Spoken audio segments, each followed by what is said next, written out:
সবসময় আসলে তারুণ্যকে আমি সবসময় খুব সম্মান জানাই, কারণ আমি বিশ্বাস করি যে পৃথিবীতে যা কিছু করে আর কি, বা যত বেপরোয়া হওয়া যায়, বেপরোয়া বলতে আমি এখানে পজিটিভ অর্থ করেছি, এটা কিন্তু তরুণরাই পারে। আমার মতো বয়স্করা অনেক সময় মাঝে মাঝে একটু ভয় পায়, যদিও আমি নিজেকে তরুণদের পাশাপাশি রাখতেই পছন্দ করি। তো সেই ক্ষেত্রে তারুণ্য তো একটা বিশাল ব্যাপার, এবং এই তরুণরা যে একটা দল গঠন করেছে, আমি কিন্তু ব্যক্তিগতভাবে এটাকে খুব পজিটিভলি নিয়েছি।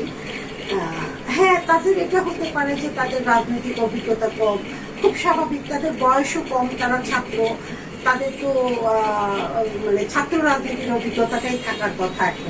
এখন তো আর এই আমাদের মতো জাতীয় মানে যারা জাতীয় রাজনীতিবিদ আছেন তাদের মতো তো হওয়ার কথা না, তাদের কিছু ভুল ত্রুটি থাকবে, এটা স্বাভাবিক।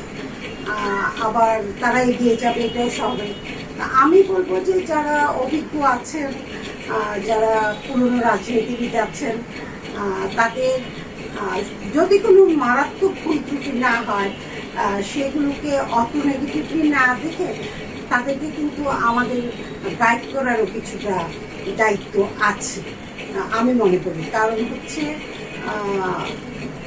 তারুণ্য, তরুণ এবং প্রবীণ দুটোরই কিন্তু দরকার আছে। একজনের অভিজ্ঞতা আছে, আরেকজনের ভিতরে স্বতঃস্ফূর্ততা আছে, তারুণ্য আছে। এই দুটোকে মিলিয়ে যদি এগিয়ে নেওয়া যায়, আমার তো মনে হয় ভালো ছাড়া মন্দ হওয়ার কথা না।